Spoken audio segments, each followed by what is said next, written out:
মই প্ৰধানমন্ত্ৰী ডাঙৰীয়াক আহ্বান জনাম যে তেখেতক ভগৱানে আৰু শক্তি দিয়ক পাকিস্তানৰ লগতে আমাৰ দেশৰ ভিতৰতো যিবিলাক পাকিস্তানৰ দালাল আছে সেইবিলাকো যাতে মোদী ডাঙৰীয়াই খতম কৰিব পাৰে শেষ কৰিব পাৰে যে অসমৰ মাটিত থাকি যিসকলে পাকিস্তানৰ দালালি কৰিব কাকো আমি এৰি নিদিও এই কথা সকলোৱে মনত ৰখা উচিত হ'ব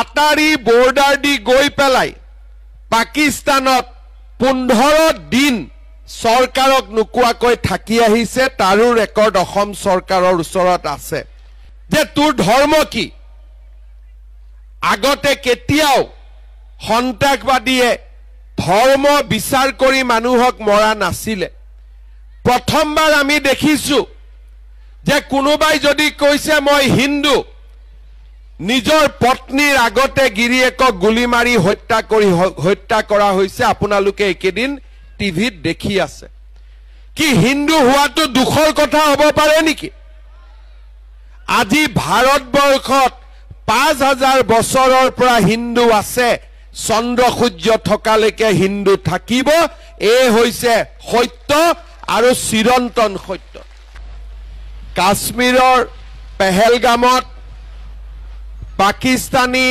উগ্ৰপন্থী সকলে যি ধৰণে নিৰীহ মানুহক হত্যা কৰিলে আৰু বহু মাতৃৰ বুকু খুধা কৰিলে বহু মোৰ ভন্তিৰ হিৰৰ খেন্দুৰ মচি দিলে মই সকলো পৰিয়াল বৰ্গলৈ অসমবাসী ৰাইজৰ হৈ সমবেদনা জ্ঞাপন কৰিছো বিদেহী আত্মাৰ সদ্গতি কামনা কৰিছো আৰু ভগৱানক প্ৰাৰ্থনা কৰিছো যাতে প্ৰধানমন্ত্ৰী নৰেন্দ্ৰ মোদীক শক্তি দিয়ে তেখেতে যাতে আমাৰ ভাৰতৰ বুকুৰ পৰা এই পাকিস্তানী সন্ত্ৰাসবাদী সকলক নিশেষ কৰিব পাৰে নোহোৱা কৰিব পাৰে আৰু আমাৰ ভাৰতত পাকিস্তানে যাতে কোনো কাৰণতে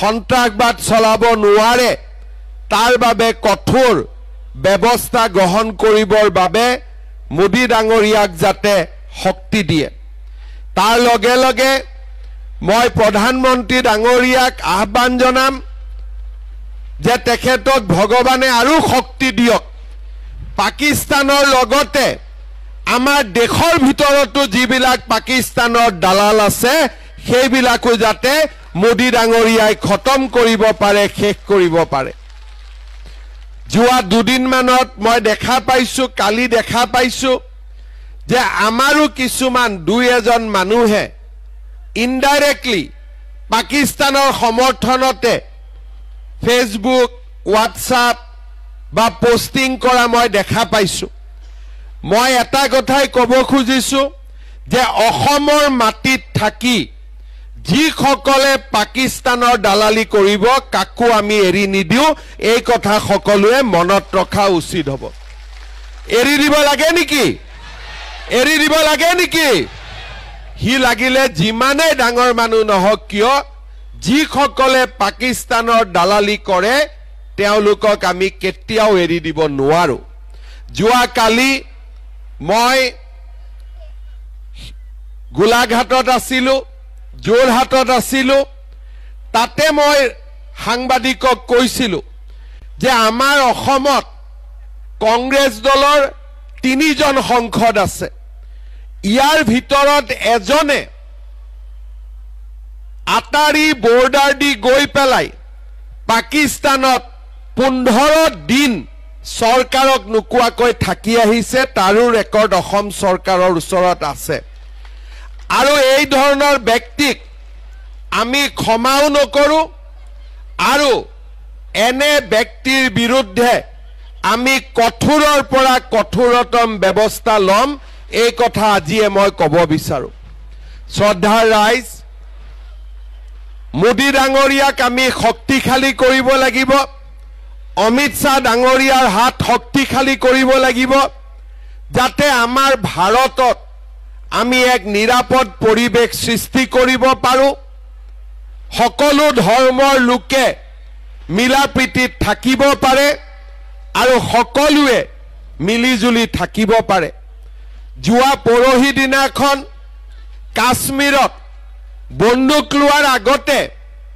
মানুহক সুধিছে যে তোৰ ধৰ্ম কি আগতে কেতিয়াও সন্ত্ৰাসবাদীয়ে ধৰ্ম বিচাৰ কৰি মানুহক মৰা নাছিলে প্ৰথমবাৰ আমি দেখিছো যে কোনোবাই যদি কৈছে মই হিন্দু নিজৰ পত্নীৰ আগতে গিৰিয়েকক গুলি মাৰি হত্যা কৰা হৈছে আপোনালোকে একেদিন টিভিত দেখি আছে কি হিন্দু হোৱাটো দুখৰ কথা হ'ব পাৰে নেকি আজি ভাৰতবৰ্ষত 5000 বছৰৰ পৰা হিন্দু আছে চন্দ্ৰ সূৰ্য থকালৈকে হিন্দু থাকিব এই হৈছে সত্য আৰু চিৰন্তন সত্য আজি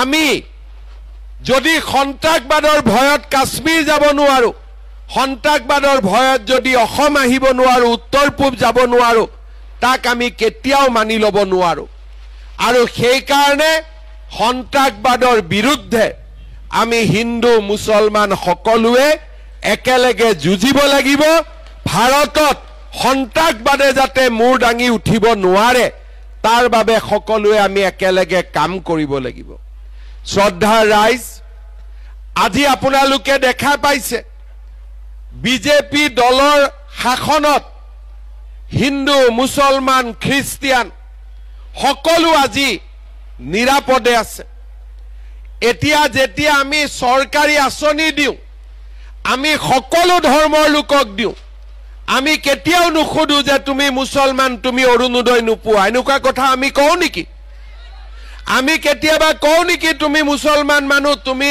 অৰুণোদয় নাপাবা প্ৰধানমন্ত্ৰীৰ আবাস নোপাবা তেনেকুৱা কথাটো বিজেপিয়ে নকয় বিজেপিয়েতো সকলোৰে লগত সমানে থাকে আজি আমাৰ কংগ্ৰেছসকলে মানুহক কয় যে ওয়াকফ আইন আহিলে মছজিদ ভাঙি দিব মাদ্ৰাছা ভাঙি দিব আপোনালোকে এটা কথা কক বিজেপি অহাৰ পিছত অসমত মছজিদ বাঢ়িছে নে কমিছে যমুনা মুখত মছজিদ বাঢ়িছে নে কমিছে তেতিয়ালে যিসকলে এই ধৰণৰ মিছা কথা কয় অসত্য কথা কয় তেওঁলোকে এটাই বুজি পাব লাগে যে প্ৰধানমন্ত্ৰী মোদী ডাঙৰীয়া হিন্দুৰ লগতো আছে মুছলমানৰ লগতো আছে আমি মাত্ৰ সন্ত্ৰাসবাদীৰ লগত নাই আমি টেৰৰিষ্টৰ লগত নাই এইটোৱে হৈছে সবকা সাথ সবকা বিকাশ কোনোবা মুছলমান মানুহে বিচাৰে নেকি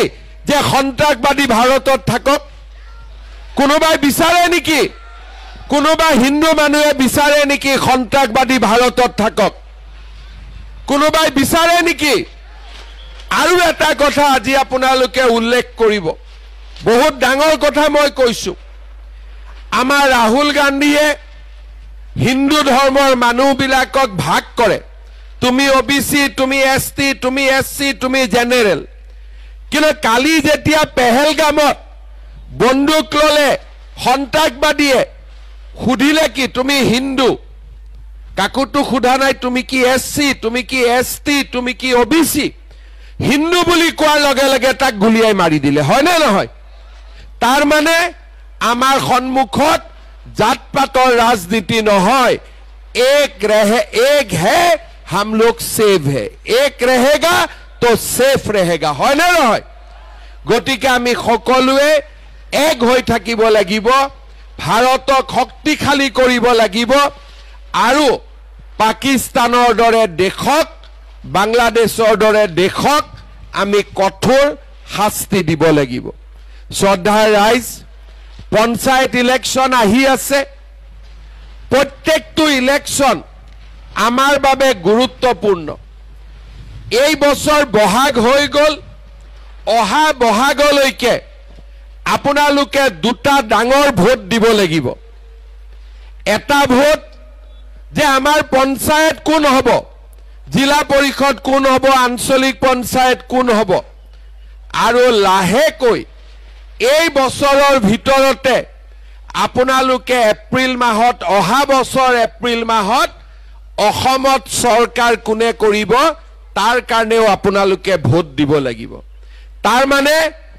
এই বছৰটো আমাৰ কাৰণে গুৰুত্বপূৰ্ণ বছৰ প্ৰত্যেকটো চিন্তা আমি ভাবি কৰিব লাগিব প্ৰত্যেকটো চিন্তা আমি গভীৰভাৱে সিদ্ধান্ত লোৱাৰ আগতে তিনিবাৰ ভাবিব লাগিব আপোনালোকে নিজে মনত পেলাওক আমাৰ অসমত আজি বিজেপি চৰকাৰ আছে কিয় চৰকাৰ আছে কাৰণ আপোনালোকে বিজেপিক ভোট দিছে আপোনালোকে বিজেপিক ভোট দিয়াৰ আগতে আমাৰ অসমত চৰকাৰ কাৰ আছিলে কংগ্ৰেছৰ চৰকাৰ আছিলে 15 বছৰ কংগ্ৰেছৰ চৰকাৰ আছিলে আৰু আজি 10 বছৰ বিজেপিৰ চৰকাৰ 9 বছৰ হ'ব 10 মে তাৰিখে কোভিডৰ নামত 3 বছৰ গ'ল যদি 9 বছৰৰ পৰা 3 বছৰ বাদ দিয়ে বিজেপিয়ে 6 বছৰ দেশ চলাইছে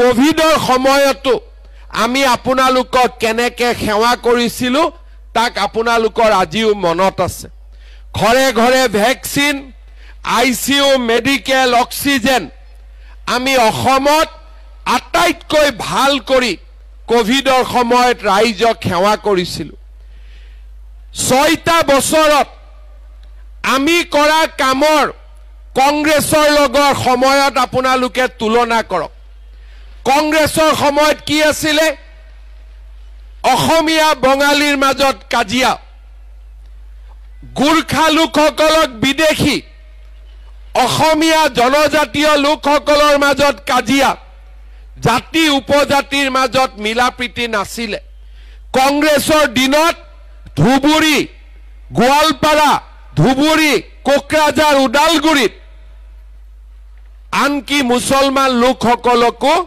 হত্যা কৰা হৈছিল সাম্প্ৰদায়িক সংঘৰ্ষ হৈছিল বঙালী লোকসকলক বাৰে বাৰে বিদেশী হিন্দী ভাষী লোকসকলক 10টা কথা আৰু অসমীয়া লোকসকলৰ মাজতে বড়ো অসমীয়া মিচিং অসমীয়া তিৱা অসমীয়া গুৰখা লোকসকলক বিদেশী এ আছিল অসমৰ পৰিবেশ আৰু তাৰ ওপৰত আলফা বড়ো উগ্ৰবাদী কাৰ্বি উগ্ৰবাদী আজি এটা সময় আছিল বোমা বিস্ফোৰণ গুলিকাণ্ড গ্ৰেনেড কাৰোবাৰ যদি লৰা ছোৱালী ৰাতি 2টা বজালৈকে ফাংচন চাব কবাত উলাই গৈছে ঘৰত ঘূৰি নহালৈকে মাকে শুব নোৱাৰিছিল এ আছিল কংগ্ৰেছৰ দিন আৰু আজি বিজেপিৰ দিনত বিশেষকৈ 2021 চনৰ পৰা আজিলৈকে আপোনালোকে চিন্তা কৰক অসমত কৰবাত গুলি ফুটিছে কৰবাত বোমা ফুটিছে কৰবাত গ্ৰেনেড ফুটিছে কৰবাত আন্দোলন হৈছে আজি আমাৰ অসমখনত বোমা নাই গুলি নাই বন্দুক নাই আন্দোলন নাই সকলোৱে লাহে লাহে সাৰেন্ডাৰ কৰি ৰাষ্ট্ৰ জীবনৰ মূল খুঁটিলৈকে উভতি আহিছে আজি অসমত কোনেও কাকো বঙালী বুলি বেয়াকৈ নকয় হিন্দী ভাষী বুলি বেয়াকৈ নকয় গুৰখাক বিদেশী বুলি নকয় জনজাতীয় অজনজাতীয় লোকৰ মাজত আজি অসমত কাজিয়া নাই মাত্ৰ 4 বছৰৰ ভিতৰতে অসমত সন্ত্ৰাসবাদ নোহোৱা হল অসমীয়া আৰু সকলো মানুহৰ মাজত শান্তি সমন্বয় প্ৰগতি আৰু মিলামিছা আজি অসমত কতো সাম্প্ৰদায়িক সংঘৰ্ষ নাই কতো কোনো খেলিমেলি নাই সকলো মানুহ আজি নিৰাপদে আছে 1947 চনৰ পৰা যদি আপোনালোকে তুলনা কৰে প্ৰথমবাৰ 2021 চনৰ পৰা 2025 চনলৈকে প্ৰথমবাৰ অসমত ইমান শান্তি আছে যিমান ইয়াত বয়সস্থ মানুহ আছে তেওঁলোকে মনত পেলাওক গোটেই জীৱন তেওঁলোকে যি অসম দেখি আহিছিলে আজি সেইখন অসম পৰিৱৰ্তন হল সকলো মানুহ একেলগে থাকে কাজিয়া পেচাল নোহোৱা হ'ল আন্দোলন নোহোৱা হ'ল ৰেল বন্ধ গাড়ী বন্ধ অসম বন্ধ হুজাই বন্ধ আজি সকলো নোহোৱা হ'ল অসম আজি উন্নয়ন আৰু প্ৰগতিৰ এক নতুন দিগন্তলৈ গতি কৰিছে কংগ্ৰেছৰ দিনত এটা অংগনবাদী চাকৰিৰ কাৰণে 2 লাখ টকা ঘোষ দিব লাগিছিল কংগ্ৰেছৰ দিনত অংগনবাদী সেন্টাৰ বনাইছিলে পাৰ চৰাইও তাত আহিব নোৱাৰে বাচ্চাৰ কথাটো বাদ দিয়ক কংগ্ৰেছৰ দিনত এটা চাকৰিৰ কাৰণে 2 লাখ টকাৰ পৰা 1.5 কোটি টকালৈকে ঘোষ দিব লাগিছিল কেইদিনমান আগতে বিধানসভাত জাষ্টিস বিপ্লৱ শৰ্মা কমিটিৰ ৰিপৰ্ট পেশ হৈছে হসা মিছা নাজানো তাত এনেকুৱা কথাও লিখা আছে যে কংগ্ৰেছৰ দিনত চাকৰিৰ কাৰণে ছোৱালীয়ে নিজৰ সতীত্বও বিসৰ্জন দিবলগীয়া হৈছিল ৰিপৰ্টত লিখা আছে মই হসা মিছা কথা ক'ব খোজা নাই সেইখন এখন অসম আছিল আৰু কংগ্ৰেছৰ দিনত মানুহক কি দিছিলে ভোট দিয়াৰ পিছত কংগ্ৰেছে মানুহক কি দিছিলে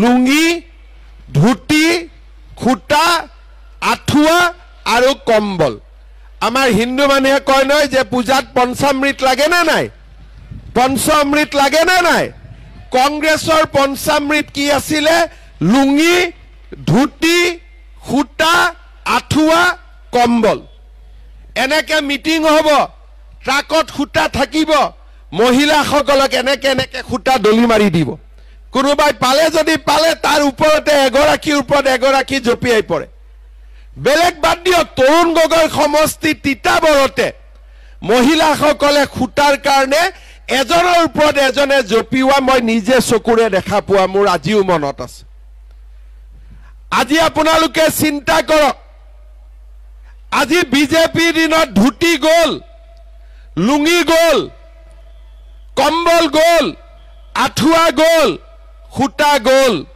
কি আহিলে অৰুণোদয় আহিলে হয়নে নহয় লুঙ্গি ভাল নে অৰুণোদয় ভাল একদম মনৰ পৰা ক'ব লুঙ্গি ভাল নে অৰুণোদয় ভাল ধুতি ভাল নে অৰুণোদয় ভাল কম্বল ভাল নে অৰুণোদয় ভাল আঠুৱা ভাল নে কম্বল ভাল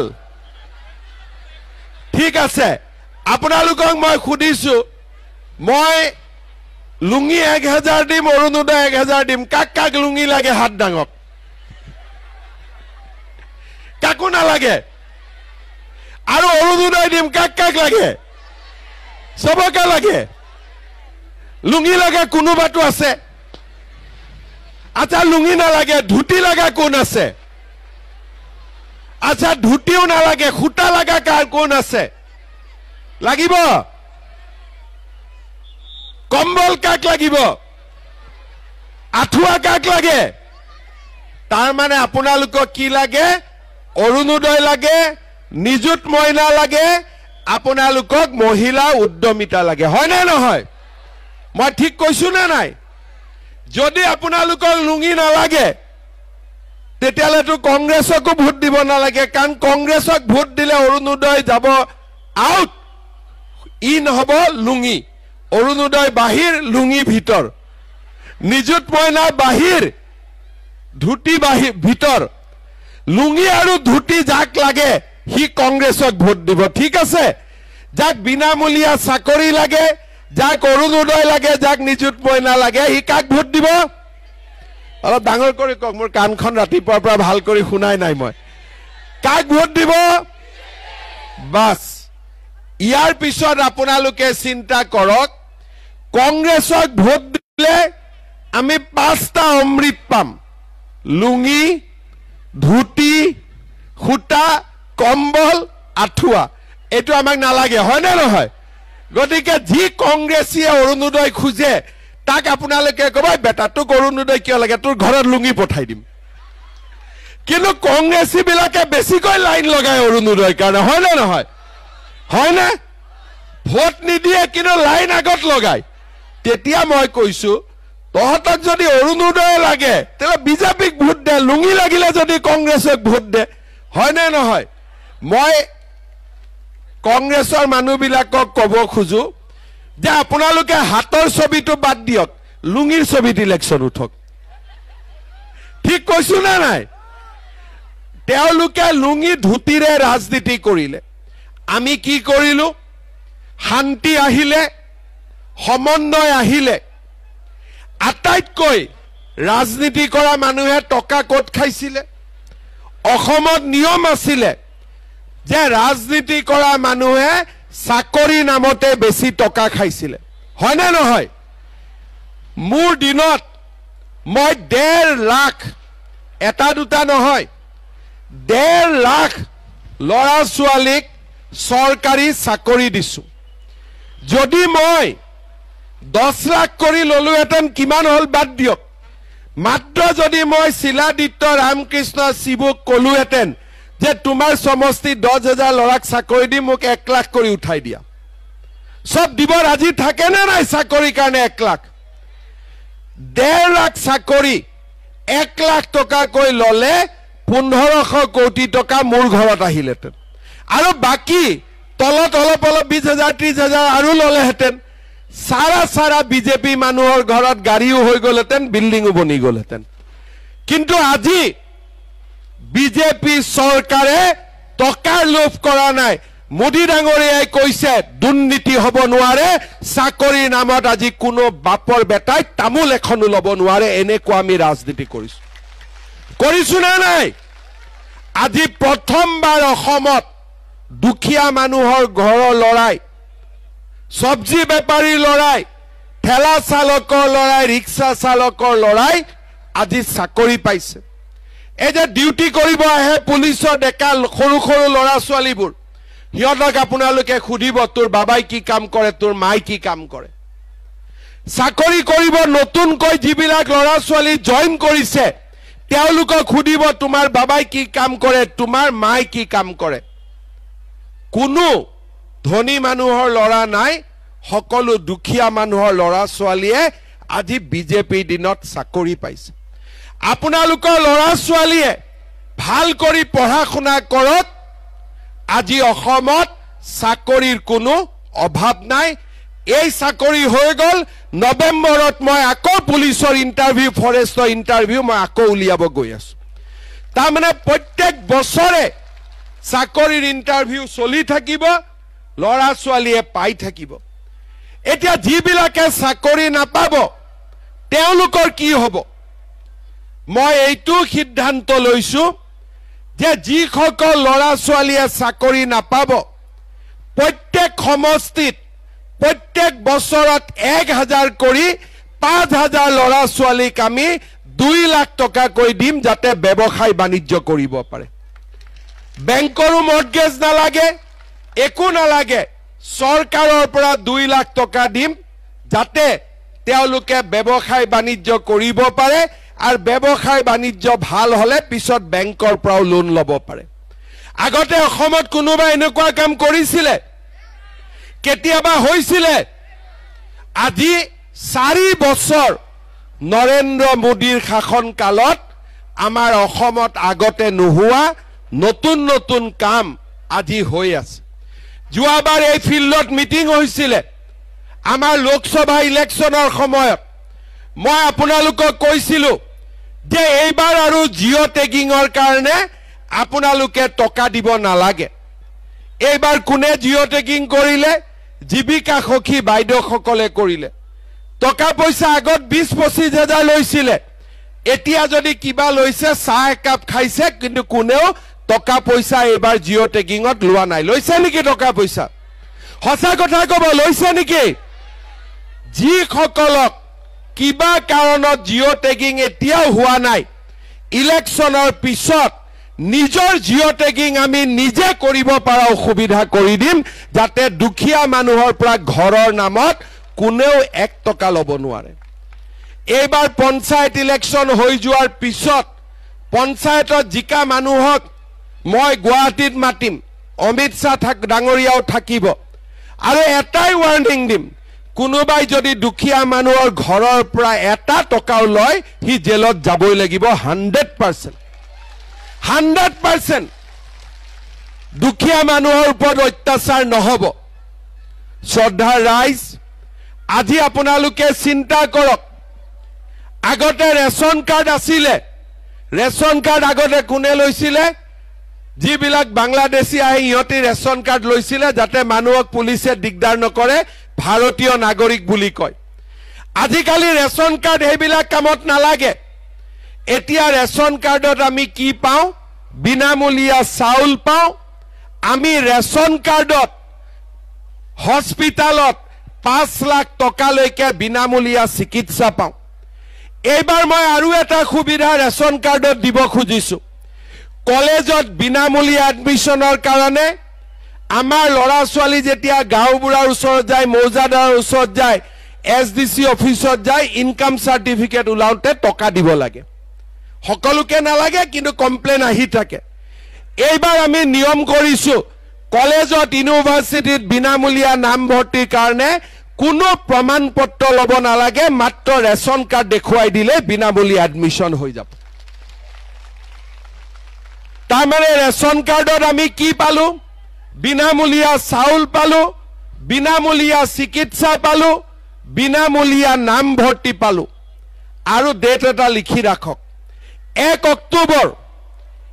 অক্টোবৰ তাৰিখৰ পৰা মই ৰেচন কাৰ্ডত আপোনালোকক দালিও দিম, আপোনালোকক চেনিও দিম, আপোনালোকক নিমখো দিম।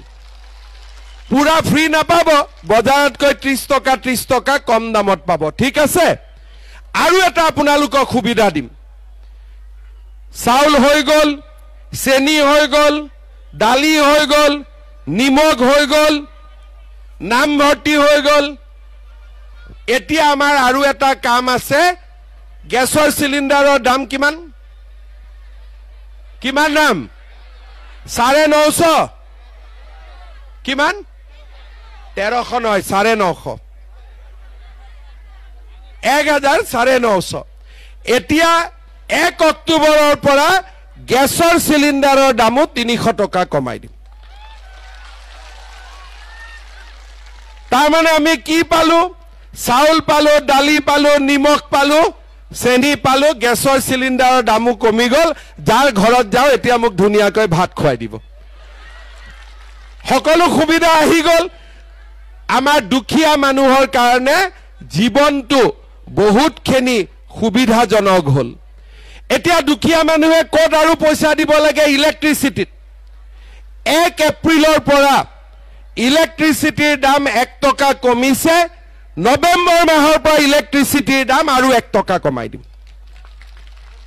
তাৰমানে দুখীয়া মানুহৰ চাউল হ'ল, দালি হ'ল, নিমখ হ'ল, তেল হ'ল, গেছৰ দাম কমিলে, ইলেক্ট্ৰিচিটিৰ দাম কমিলে, অসমত দুখীয়া মানুহ, মধ্যবিত্ত মানুহ জীয়াই থাকিব পাৰিব।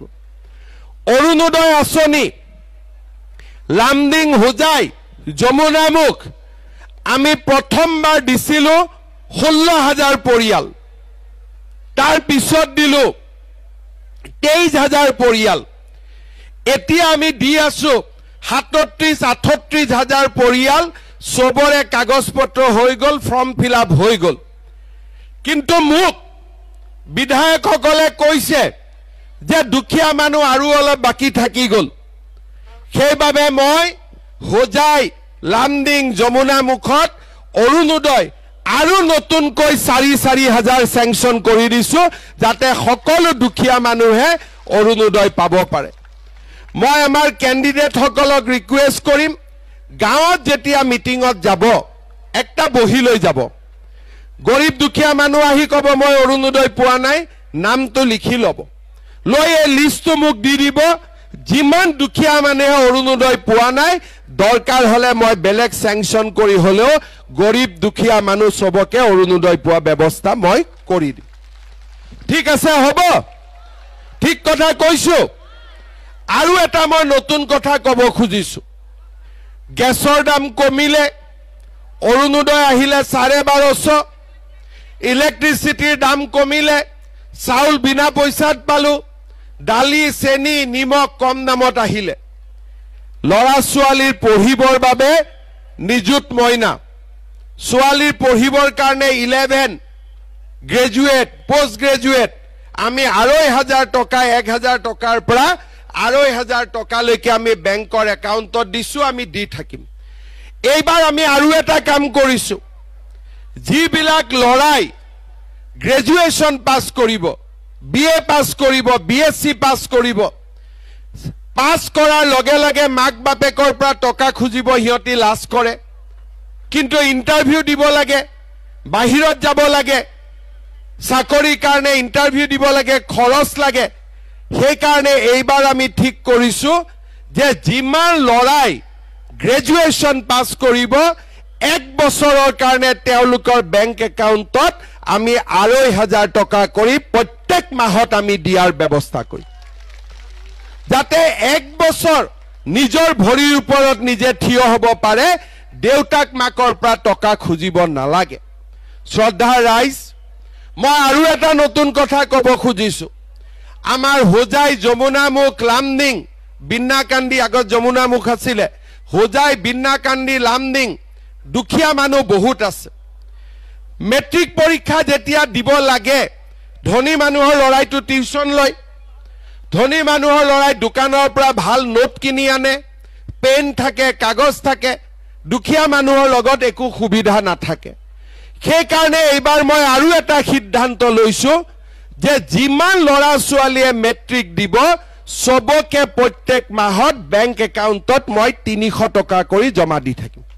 যেতিয়ালৈকে পৰীক্ষাটো নহয় যাতে নোট কিনিব পাৰে কিতাপ কিনিব পাৰে 10 জন লৰা একেলগ হৈ গাঁওখনতে কোনোবা গ্ৰেজুৱেট পাছ কৰা লৰাই তেওঁলোকক টিউচন এটাও কৰি দিব পাৰে প্ৰত্যেক মাহত বেংক একাউণ্টত 300 টকা কৈ আহি থাকিব যেতিয়ালৈকে মেট্ৰিকত ৰিজাল্ট নহয় আপোনালোকে চিন্তা কৰক আজি বিজেপিয়ে কিমান চিন্তা কৰিছে যেটো আপোনালোকেও ভাবা নাছিলে যে এইবিলাক কাম কোনবাই চৰকাৰে কৰিব পাৰে কোনবাই ভাবিছিল নেকি আগতে মানুহে কি ভাবিছিল যে চৰকাৰ আহিলে লুঙ্গি পাম ধুতি পাম কিন্তু আজি আমি অৰুণোদয় দিছো নিযুত মইনা দিছো এতিয়া মহিলাসকলে ৰখি আছে যে 10,000 টকাটোৰ কথা কেতিয়া কব হয়নে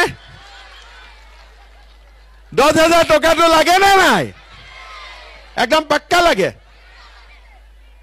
এতিয়া আপোনালোকে গম পাইছে না নাই যে 10,000 টো বিলুৱা ষ্টাৰ্ট হৈ গল বিহালী সমষ্টিত আমি দিলুৱে গম পাইছে না নাই গম পাইছে এতিয়া যমুনামুখত বিন্নাকান্দিত কেতিয়া পাব লামডিঙত কেতিয়া পাব হোজাইত কেতিয়া পাব এইটো লৈ কোনো চিন্তা নাই জুন মাহত মই ৰামকৃষ্ণ ঘোষ শিবু মিশ্ৰৰ পৰা ডেট লৈ এখন মিটিং কৰি আপোনালোকক হোজাইত যমুনামুখ বিন্নাকান্দি লামডিঙত মই জুন মাহৰ ভিতৰত আপোনালোকক 10,000 টকাটো ক্লিয়াৰ কৰি দিম ঠিক আছে সবে আপোনালোকে 100% পাই যাব হিদিনাখন মই বিহালীত টকা বিলাব গলো এগৰাকী মহিলা মোৰ লগত সেলফি উঠি আছে সেলফিটো হোৱা নাই মই বাইদেউ মোবাইলটো বেয়া আছে নেকি কৈছে এতিয়া 10,000 পাম ন এটো মোবাইল দলিয়াই দিম নতুন মোবাইল কিনিম তেতিয়া মই বাইদেউজনী কৈছো যে বাইদেউ যদি আকৌ আমাৰ চৰকাৰ জিকি আহে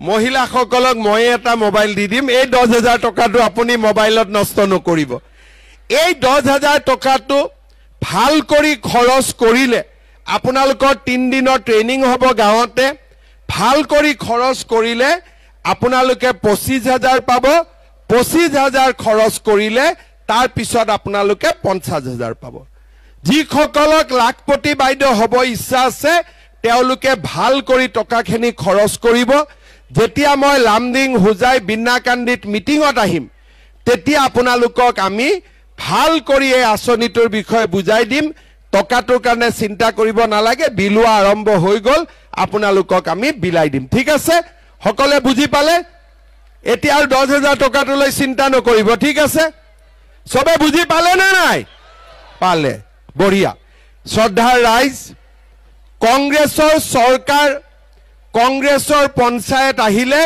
লগত দালালিও আহি যাব কাৰণ কংগ্ৰেছত গুটে দালাল দি ভৰি আছে চাকৰি নামতো দালালি, অংগনবাদী নামতো দালালি, আৰু কংগ্ৰেছ অসমত শক্তিশালী হলে আমাৰ ৰাইজৰ মাজত কিমান অশান্তি আহিব আমি বুজাই শেষ কৰিব নোৱাৰো।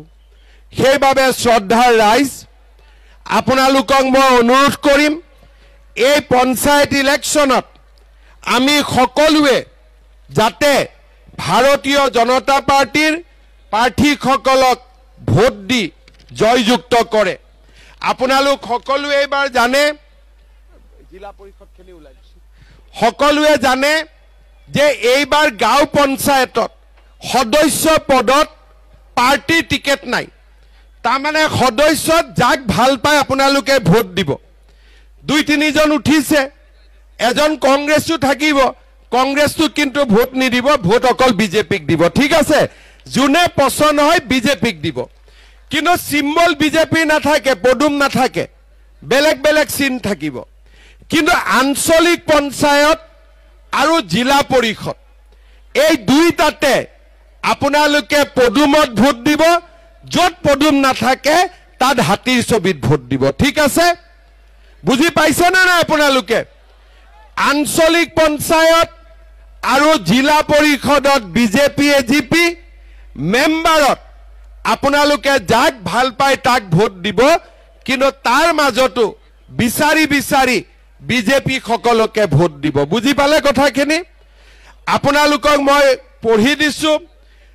আমাৰ বৰপানী সমষ্টিত নিজুমণি বৰা ইলেকশ্যন উঠিছে জিলা পৰিষদত, হোজাই জিলাৰ মই পঢ়ি দিছো। ৰাজবাৰীত জীৱন সিংহা, ৰাধানগৰ হিমাংশু দেৱনাথ, পদুম পুখুৰী সুশীলা মালাকাৰ, কাকিত জুন্তি বৰা জিকি গৈছে। আছে নেকি মিটিঙত? নাই দিয়ক, জুন্তি বৰাক মাতি দিয়ক, এবাৰ নমস্কাৰ কৰি দিয়ক চবকে। আমাৰ জিলা পৰিষদৰ কেণ্ডিডেটসকল আছে নেকি ইয়াতে? আহি যাওক, উঠি যাওক চব। জিলা পৰিষদৰ গোটেই কেণ্ডিডেটসকল উঠি আহক, আহক ইয়াত থিয় হৈ থাকক। গোটেইখিনিক আহিব দিয়ক, পুলিচ আহিব দিয়ক, আহিব দিয়ক, চাব নালাগে, সকলোকে আহিব দিয়ক।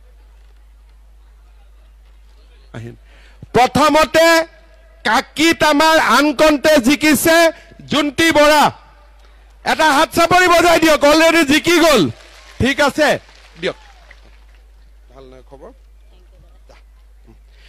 মই চিনাকি কৰি দিছো বৰপানী সমষ্টিত নিজুমণি বৰা আছেনে? নমস্কাৰ এটা কৰ্মা ইয়াত বহ দে। নিজুমণি বৰা, ৰাইজক নমস্কাৰ।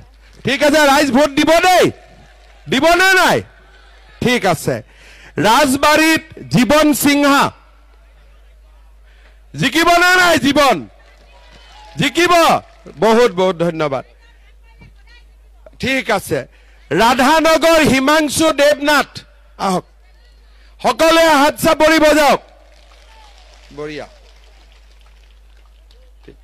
পদুম পুখুৰী সুশীলা মালাকাৰ, আহক ৰাইজৰ লগত, সকলোকে আশীৰ্বাদ কৰক, ৰাইজে আশীৰ্বাদ কৰক, বঢ়িয়া। ৰাণী পুখুৰী তপন চন্দ্ৰ দাস, আহক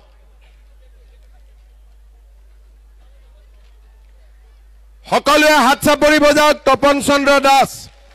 লামডিং ৰূপন দাস আছে,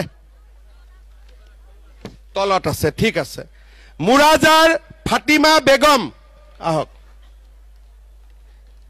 ফাতিমা জিকাই দিব দেই চবেই। আৰু কোনোবাই যে কৈ আছে মছজিদ বন্ধ হ'ব, কিবা বন্ধ হ'ব, এইবিলাক চব ফাল্টু হয়, কংগ্ৰেছ বিলাক, ইহঁতৰ কাম নাই কাৰণে এইবিলাক কৈ থাকে। ঠিক আছে, সকলোৱে ভোট দিব। লামডিং ৰূপন দাস, সকলোৱে আশীৰ্বাদ কৰিব। ঠিক আছে। চৌধুৰী বাজাৰ নাৰ্জুনা বেগম, সকলোৱে আশীৰ্বাদ কৰিব, দোৱা কৰিব, হাত চাপৰি বজাওক। ডবকা আহমেদ হুছেইন এজিপি, ইয়াতে পদুম নাথাকে, হাতী ছবিত ভোট দিব লাগিব। ঠিক আছে। তাৰপিছত নীলবাগান এজিপি বুৰহানুদ্দিন বৰভূঞা, হাতী ছবিত ভোট দিব। ঠিক আছে। তাৰপিছত ওদালি এজিপি শাহনাজ খান, সকলোৱে হাতী ছবিত ভোট দিব ঠিক আছে দিবনে নাই সকলোৱে যতে পদুম দেখা পায় পদুম যত পদুম নাই তাতে হাতী আঞ্চলিক পঞ্চায়তৰ প্ৰাৰ্থীৰ নামখিনি মই কৈ দিছো আমাৰ হোজাই সমষ্টিত শক্তি সাহা অশোক সিনহা ৰতন চৌহান মমতা থাউচেন বিশ্বজিৎ দে লীলাৱতী প্ৰসাদ আলিমুন নেছা মকবুল হুছেইন চৌধুৰী ৰুনু মজুমদাৰ ভগৱান অধিকাৰী পলি বৰুৱা বিশ্বজিৎ মজুমদাৰ সুভাষ বিশ্বাস আৰু জুচি কেম্প্ৰাই শিখা ঘোষ চন্দনবাই সাহু চন্দ্ৰবাই সাহু প্ৰসেনজিৎ দাস মমতা মণ্ডল নীলমণি দেৱনাথ মাম্পি মালাকাৰ পল্লৱজ্যোতি দাস নকুল পাটৰ লামডিং সমষ্টিত সন্দিতা ডেকা আজিজুৰ ৰহমান আব্দুল ৰহমান ৰহিম জ্যোতিপ্ৰভা হাজৰিকা আনকণ্ঠে জিকিছে সুনীতা বৰদলৈ সালেহা বেগম সীতাৰাণী দে ৰঞ্জু দাস গোপাল নাথ আনকণ্ঠে জিকিছে মাম্পি দাস শহীদা বেগম সুকন্যা বৰা প্ৰিয়ংকা দাস চন্দন দাস ৰফিজুল আলম ৰঞ্জিত বিশ্বাস আনকণ্ঠে জিকিছে ৰাধিকা বড়ো আব্দুল জলিল বিনাকান্দি সমষ্টিত আমাৰ আৰু এজিপি গদাধৰ দাস সিতাৰা বেগম মৌচুমী বেগম আনোৱাৰ হুছেইন দিলৱাৰ হুছেইন বৰবুহিয়া কামৰান হুছেইন সুলেমা খাতুন ৰীতা বিশ্বাস নাজনিমা বেগম ময়ূৰী নন্দী অঞ্জুমা বেগম নাসৰিন সুলতানা এইকেইগৰাকী আমাৰ ফালৰ পৰা আঞ্চলিক পঞ্চায়ত গাঁও পঞ্চায়তত আপোনালোকে যাক ভাল পায় তাকে ভোট দিব ঠিক আছে খালি বিজেপিক দিব কংগ্ৰেছক নিদিব হ'ব সকলোৱে বুজি পালে গোটেইখিনি কথা বুজি পালে জুন মাহত মই আকৌ আহিম লামডিং হোজাই আৰু বিনাকান্দি মহিলাসকলৰ মাজত টকাটো দিবৰ কাৰণে আহিম সিদিনাখন ভাত পানী খাই যাম ঠিক আছে আজি বহুত গৰম আছে সিদিনাখন অলপমান ভাল কৰি পেণ্ডেল টেণ্ডেল বনাই ল'ম ঠিক আছে হ'ব সকলোৱে মোৰ লগত ক'ব ভাৰত মাতা কি ডাঙৰ কৰি ক'ব লাগিব যাতে পাকিস্তানী বিলাকেও শুনা পায় भारत माता के नरेंद्र मोदी बीजेपी एजीपी बहुत बहुत धन्यवाद সকলোৱে আশীৰ্বাদ কৰিব যাতে মই যিমানখিনি কথা কলো এই গোটেই কামবোৰ যাতে আপোনালোকক কৰি দিব পাৰো ভগৱানে যাতে মোক শক্তি দিয়ে সাহস দিয়ে যাতে আপোনালোকক সেৱা কৰিব পাৰো ধন্যবাদ জয় হিন্দ বন্দে মাতৰম